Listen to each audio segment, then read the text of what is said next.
Ladies and gentlemen of the world, are you ready for another Politicking While Being Black in America episode with a great, super rising TikToker? I've got one for you. And we're going to cover today classism in the Black community. We're going to cover education and liberation in the Black community. And we're going to also talk about a Republican whose balls finally dropped and is going to stand up to Trump and this atrocious tax bill. And we'll also end on education, someone that went to battle against a dumbass Republican and shut them down. All that starts on my channel right now. I'm up early for the dealers come out. Everybody is outside till the killers come out. You ain't eating, you just act full. I'm impactful. Dozen funerals in a month. I got that pull. I will give it to niggas in all rap forms. Ignatius out right now on all platforms. That's right, everybody. She's here. The sister from TikTok, Alexis, ladies and gentlemen, not to be confused with that damn cheap ass car company Toyota making Lexuses. She is a human Alexis. You see the name, thought daughter, final boss. My sister, how you doing today? Thank you so much for having me on, Lamont. I have to say that little intro gets me fired up. I'm like, let's go, let's go. I love that. I'm glad people like that. Jada actually hit me up. It's mine personally. I'm very thankful, and it gets everybody, black, white, Hispanic, everybody gets fired up from it because it's pretty dope, pretty dope. If you're not grooving, I don't trust you. Thank you. See, you see, she has already earned 3/4 of that name, ladies and gentlemen. The thought daughter, final boss. She done got some of it, and I always go ahead and start out shouting out the audience. Thank you so much for coming on this journey with me as I'm transitioning my channel more toward politics, because right now it's so important that we partake in what's going on in this country, because you guys have seen how the work that people have done for years can be rolled back in 6 months. And that's why it's important that we get engaged. It's important we get our people thinking about education and getting involved. And by the way, if you want to get this lovely shirt I'm wearing because you want justice for Pluto, because damn it, they should have grandfathered the damn planet there before Pluto hits escape velocity and decides to leave our solar system. Go ahead and get that t-shirt. Shop Life Gains, link is in description, and Alexis's TikTok is in description as well. Go support that sister. Alexis, I always start these out with something I call politicking while being black in America, where you give any petty grievance you have to let people know what's getting on your nerves. So I'll ask you what's yours today, and then I'll give you mine. It's something different every day, but today I'm going to go with people who say it's not that deep. Is it not that deep, or are you just not capable of thinking critically? That's what I want to call out, because I mean, if you really take 3 seconds of critical thought, you need like an ounce of it. You're going to get to a deeper conclusion. There is always a deeper question to be answered. Like, I'm a person who kind of asks, why? Why is this the way things are done? Why can't we do better? And I think a lot of people they stop before that question. They don't even ask for any deeper analysis. And unfortunately, the way our society is set up, it requires critical thought. 100% agreed. One of my long narratives that I feel like the Democratic Party has to do is get back in schools and start teaching critical thinking as early as possible. Hell, my daughter is 4 and she can critically think better than most of the lowest rings of MAGA. I'm being 100 with you on that. And so I 100% agree with you. That must be done. Mine for today is kind of similar to yours, but it's only a different shade. And that is, when I meet people, we get to talking about social issues, racial discrimination, that type of thing. And the first thing that come out of these people's mouths is, I don't see color. When you say that, the first thing I know your ass see is color, and you want me to vote. Yes. I am so done with that conversation, because basically what you're saying is you want to turn a blind eye to the history and the racism in this country, because it's uncomfortable for you to have to address the issue. There's a reason we have these issues. And for most people who are marginalized, it has a lot to do with their skin color. And it has a lot to do with the authoritative power that has been set in stone by these fucking founding fathers. So what would you have to say in retort to that, Alexis? Well, I'd say you're absolutely right, 100%. It's a cop-out. It's the easy way out. It's lazy. If you don't see color, you're saying you don't see all the nuanced parts of who I am that make up my own self-identity. There are no purple, green people. Like, I love comics, I love Marvel, but unfortunately, in this reality that we live in, there are no other colored people. So again, if you don't see color, you're taking the easy way out, and you're choosing to really just ignore all of the systemic problems that we're facing. And we're never going to solve them if you can't at least acknowledge that they exist first and foremost. 100%. Well said. And having said that, Alexis came to the table today with two extremely thought-provoking issues she wanted to cover, and we'll go to the first one. I'll let you pick. Which one do you want to cover first? Black elitism and colorism, or do you want to do education and liberation? I feel like there's going to be a lot of overlap, but we can get into the liberation and education first, and I feel like it'll all trickle in together to begin with. Okay. So this is going to be her topic. She gets the lead on this, but as always, I bring a clip that we can study as evidence to help develop the narrative we're going to talk about today. And so I have a sister up here who's talking about education and liberation. You probably know her, Alexis, because I didn't tell Alexis what clip I was going to get. Yeah, I know. What do you got for me? Here we go. Let's take a look. Hey, y'all. Hey, it's your girl, Tip. I want to talk to you a little bit about what I think people who care about education should be doing in this political moment, particularly Black folk. If you're new to me, my name is Dr. Tip. I'm a scholar, professor, and life coach who works with my clients using Black history, Black culture, and Black spirituality. I'm also a career-long educator and your favorite HBCU professor. I want to read you a little bit of my favorite book, 2000 Seasons by Ayikwe Irma, and then I want to bring it full circle, hopefully, to what I think we need to be doing about Black education and making sure our young people understand the world that they live in, okay? So again, this is one of my favorite books. If you've not read 2000 Seasons and you are a Black person or an ally, and I'm not even getting into the back and forth about whether or not they exist, this is a book that's a must read. And if you could, I would encourage you to read it at least once a year and read it in community, all right? So the passage I'm going to read you is just one paragraph. It's from page 22 if you have this version. And it's, pieces cut off from their whole are nothing but dead fragments. From the unending stream of our remembrance, the harbingers of death break off meaningless fractions. Their carriers bring us this news of shards. Their message, behold this paltriness. This is all of your history.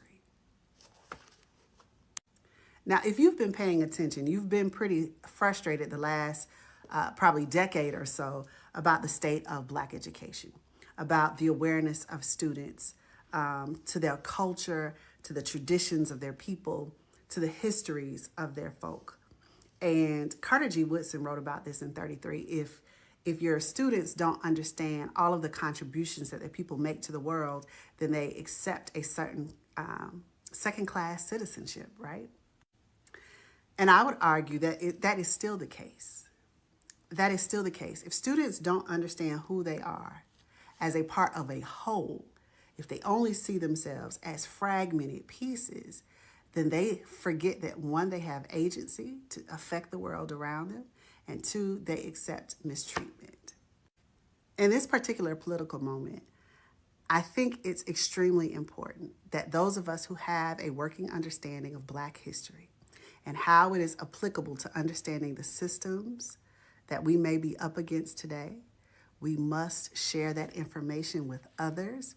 And most particularly, we have to be reading with our young people and helping them see the connections between different things and different people. The educationist John Dewey once said that if a people don't educate themselves, they cease to become a people. Right? And I think for far too long, we've allowed other people to come to us and tell us we're but fragments of a whole. We're broken off from our root. We don't have anything of substance to tell the world that we created. And we should know that that's not true. We should know that people are still eating off of our culture, off of our contributions. But do our young people know it? make sure you're telling somebody. And if you haven't, go get 2,000 Seasons. Let's read it together. Alexis, I wanted to give you a video that overlaps a lot of what you're planning to talk about today. Damn. Take it away. The floor is yours, my sister. Well, first off, thank you for sharing that. Everything she said was facts. And now I have to go grab that book, first of all.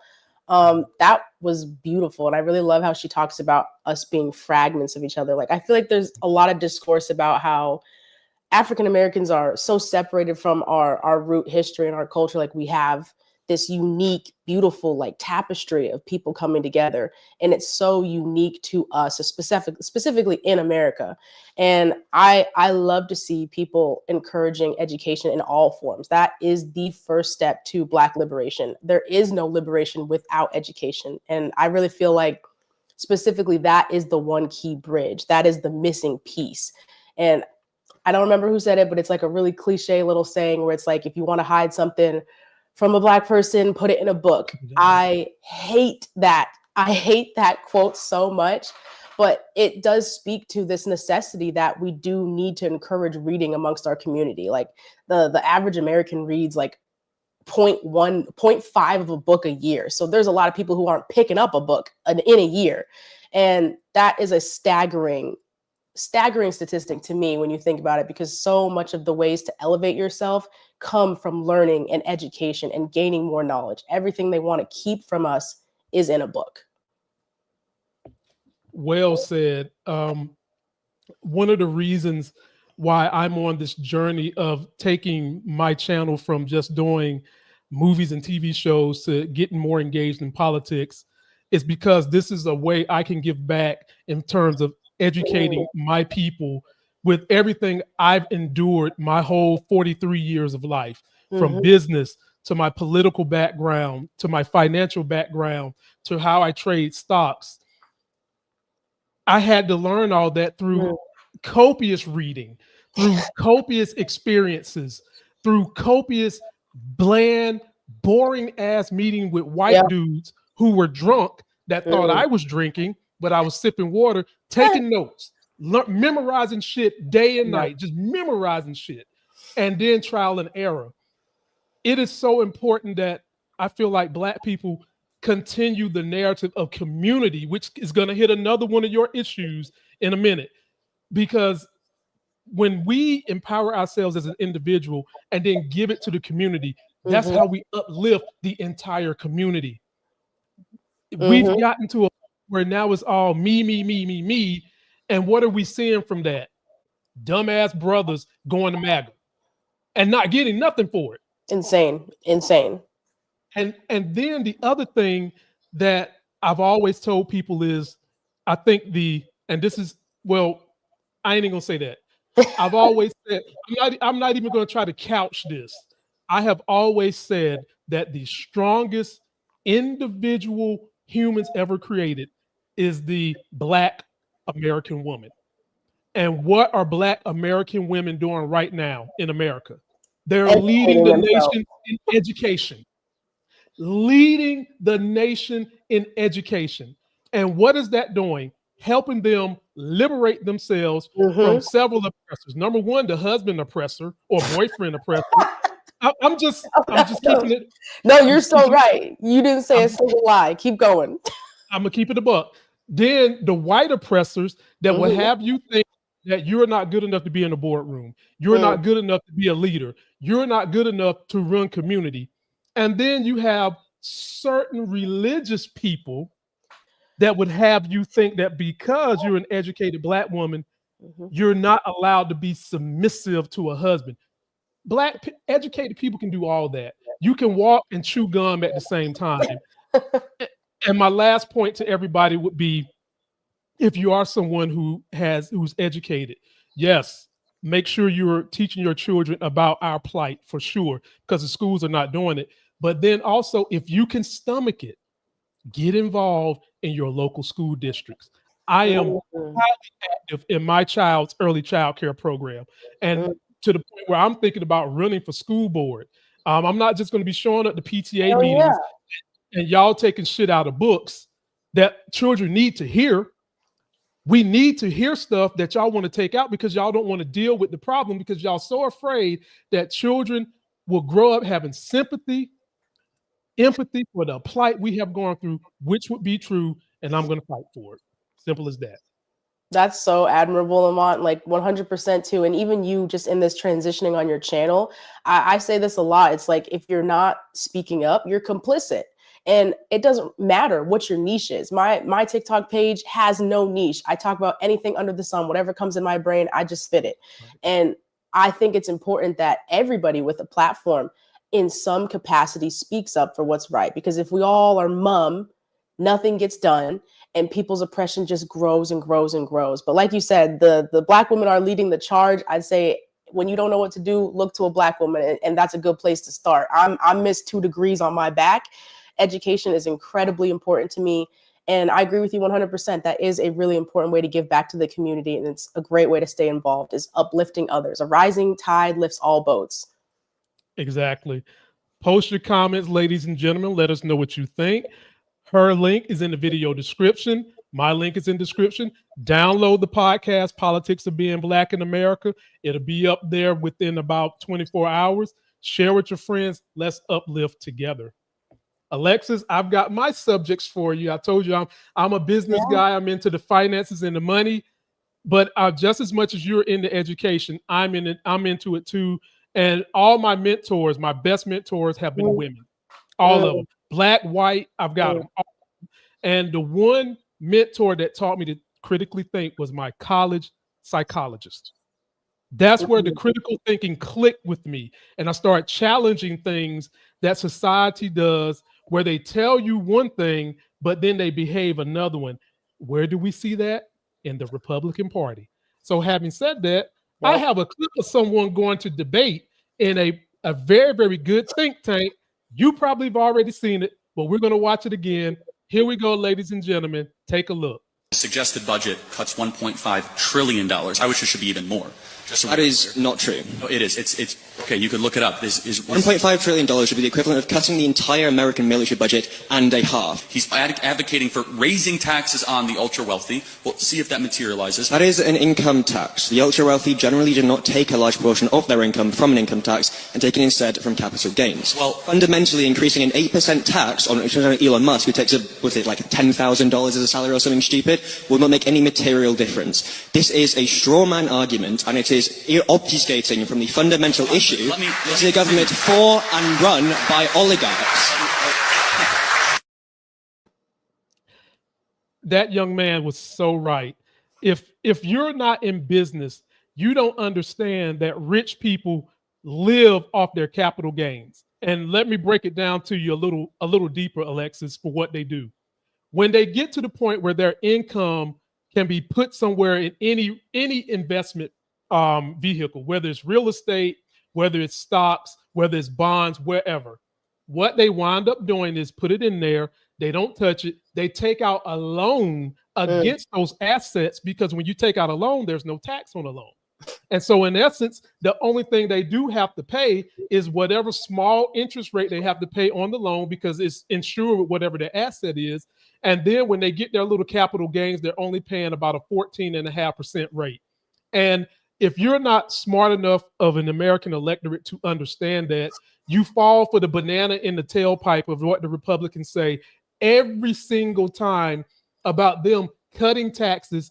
First of all, the average podunk trailer park trash don't know what taxes are being cut in the first place. They don't know it. They have no idea. When a Republican says they're cutting taxes, they're not cutting nothing that you're dealing with. They're not cutting your income taxes. They're definitely not going to cut any property taxes, and they're not going to change highway tax. They're not cutting that.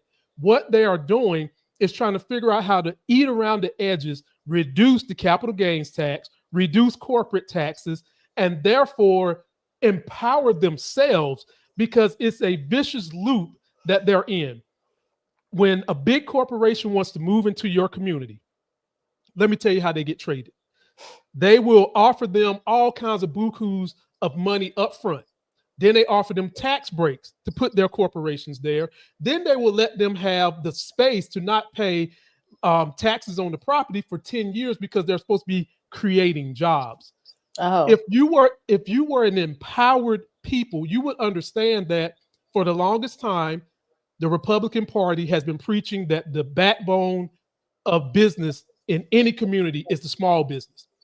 Why give some corporation that's moving into your community all that money when you could break that money down and give it to all the small businesses, the trade schools in your area, to uplift the community that is already there, and tell that corporation if they want to move in, fuck it, you're going to have to pay.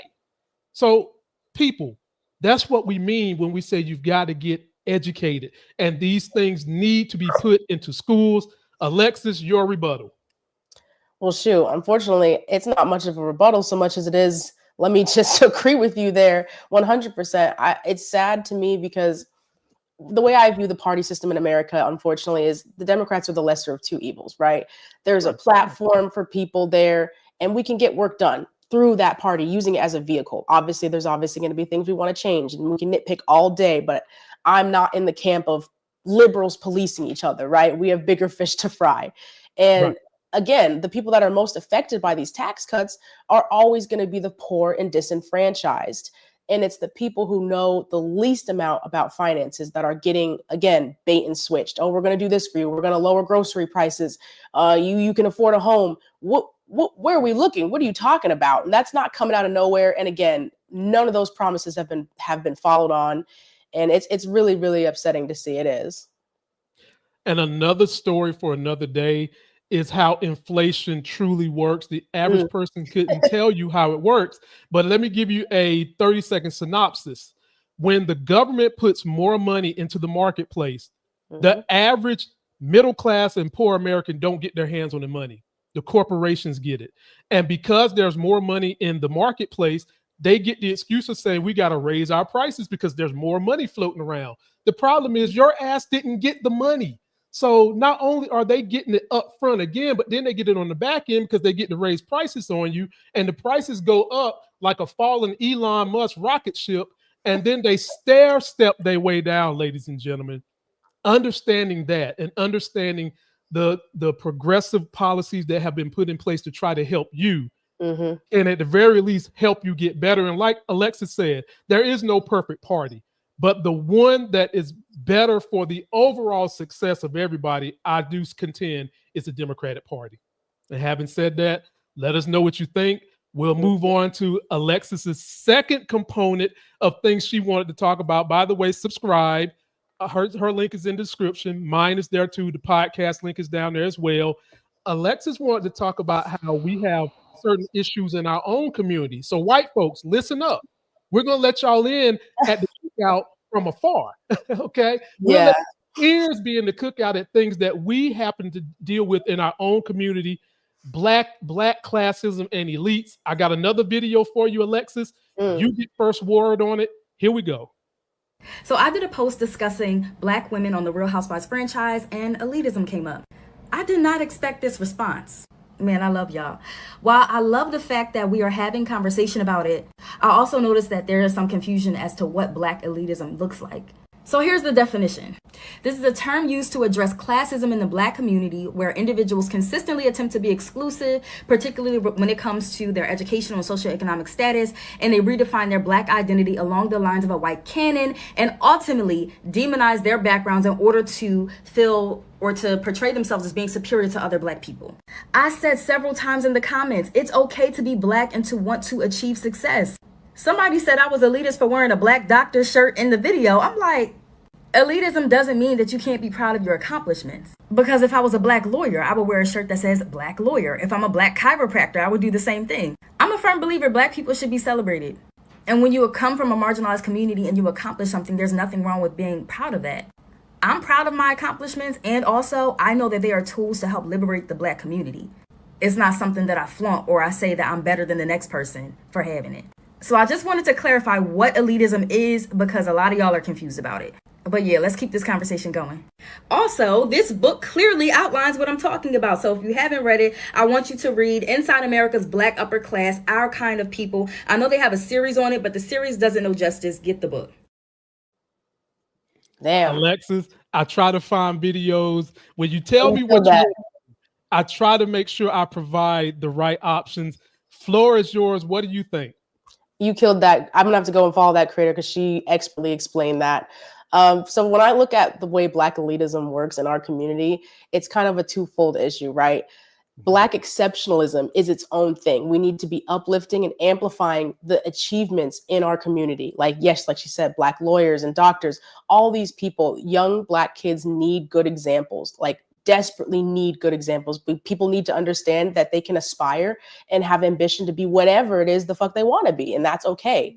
But then on the other hand, there is this whole society that does not allow us to be mediocre. Like, white people can be mediocre and get so far ahead doing absolutely nothing. They can fail upwards again and again and again. And I know for sounds myself, like you talking about the president. Yeah, no, there you go. No, and it's not a secret. It's how does a 32 convicted felon become president, right? It's insane and ludicrous, but that is our reality that we're living in. So again, like for Black people specifically, when we try and uplift ourselves and get to this sense of notoriety and acclaim, whether it's, wealth or fame, etc., we have to uplift each other at the same time that we're doing that. But also, there doesn't need to be these huge requirements and expectations for greatness. To just live in your own joy and truth should be enough as well. Well said. And I oftentimes see a lot of Black people do something that a lot of people that migrate to America do. They want to assimilate to what they think is power, which is white. Yes. And then I'll just throw some names out there. We talked about this a couple of weeks ago. Jason Whitlock, Candace Owens, and several others that think that they are above the Black community. Clarence Thomas, that think they are above the Black community, and somehow or another think that their skin got bleached like Michael Jackson, and that them people that they're trying to appease don't see their skin color. And we always say, let your ass get in trouble, or let your ass desperately need something. Your color will be seen. Now, ladies and gentlemen, we know in our community that our community has issues. We know that. We know why we have issues. And we've been talking about it this whole video. A lot of it is education. Then another big portion is the barriers put in front of us, not only to get education, but to prosper. So we get it, but that doesn't mean that when you achieve something, you have to turn your back on the community. When you achieve something, find a way to help uplift the community is what we're talking about here. My wife's a doctor. And for whatever the reason, she struggles to let people know her story. This chick was the valedictorian of her school. And she's Black, if you're wondering. Yes, ma'am. And at one point in time, she had to stay in a homeless shelter, ladies and gentlemen. And she's shy about telling that story. And I'm like, honey, this will motivate young girls to know that they can do it too. But I would prefer her be shy than all of a sudden say, I don't want to deal with them Black folk, because you know how them Black folks is. They late all the time. They don't know how to run business and all that. Yeah, we do have that. But what you do is you try to uplift people. And you try to let people know that we have to set a standard in this country that usually has to supersede our white counterparts, as Alexis said as we started this thing off. So, ladies and gentlemen, I said all that to say, be proud of taking yourself to the next level, but also remember to try to uplift the rest of the community, and don't try to ostracize the community the way those jump off the cabin Uncle Toms tend to do that we just recently named. Man, and I recognize too, obviously, Lamont, like, first of all, congratulations to your wife. That is an incredible accomplishment and achievement. Like I said, should be uplifted and amplified always. Bragging on her, I love that. And it's unfortunate because a lot of people, when they get a couple steps up, they let me kick the ladder down behind me.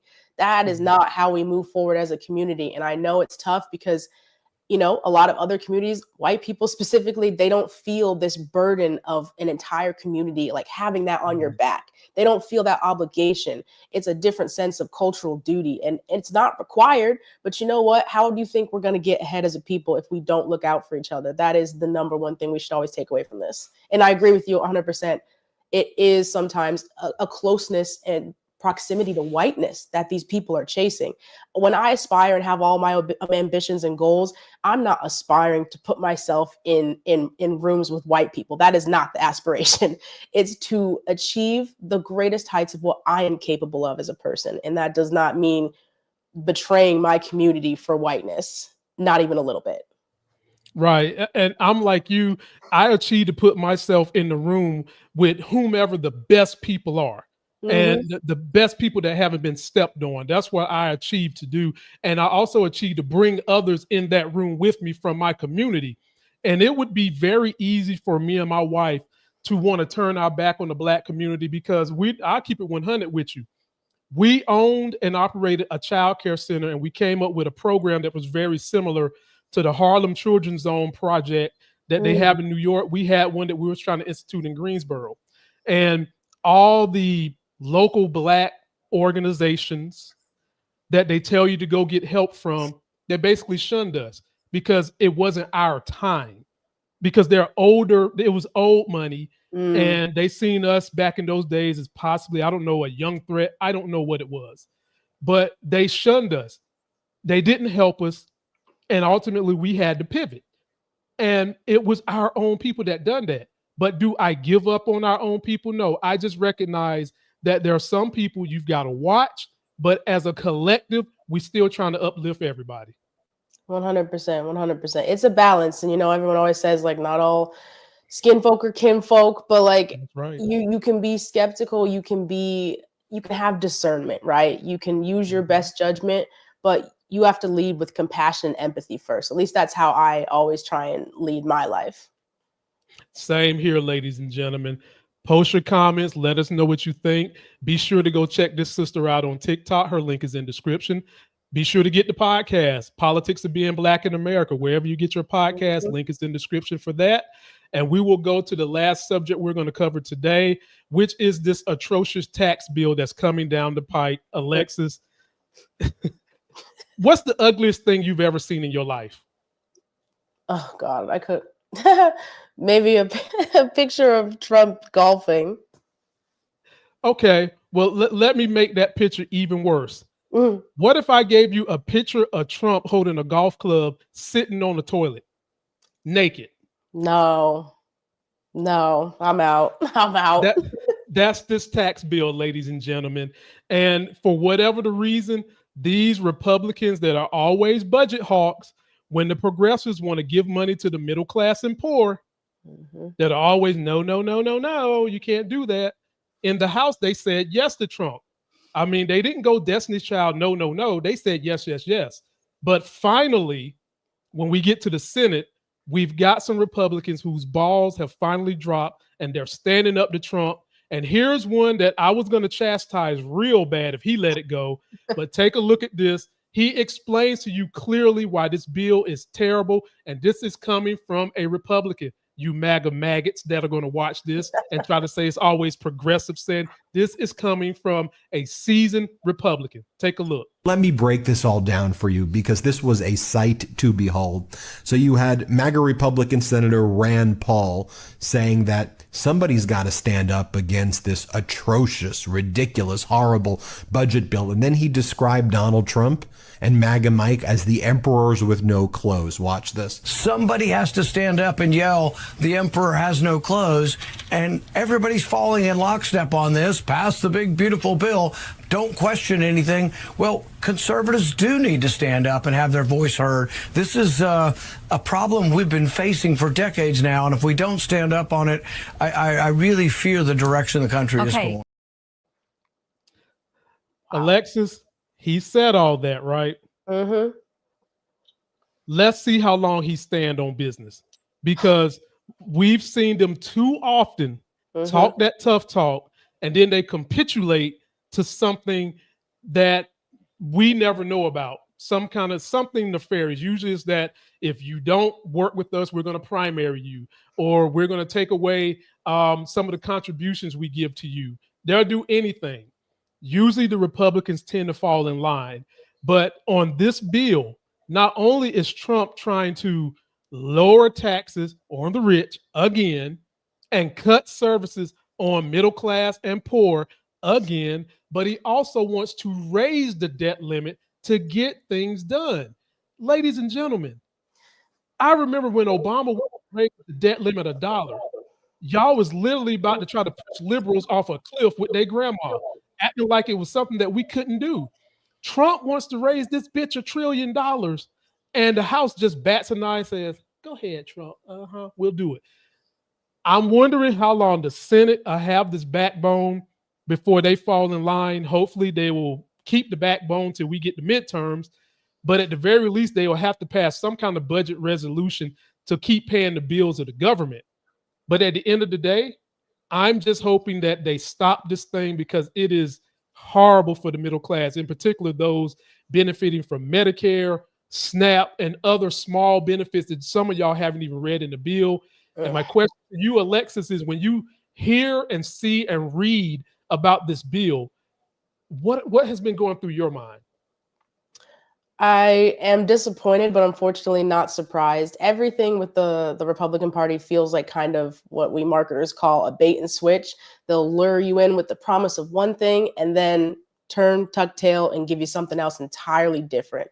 And it's actually really refreshing to even see Rand Paul kind of pushing back on this and calling for people to, hey, let's look a little closer at the fine print, guys, before we just sign off on something that's going to basically essentially fuck everybody. But I don't know how long he's going to be able to stand on business like that. I'm rooting for him, and I rarely root for Republicans, but it's kind of the old playbook, you know, we're again disenfranchising the middle class and the poor. All of the 99% suffers while we continue to uplift and give more money to the 1% elite, which is not the way this country needs to be moving. Absolutely. And before I give the last word, I want to shout out Rashonda Percy, like chatting with a friend.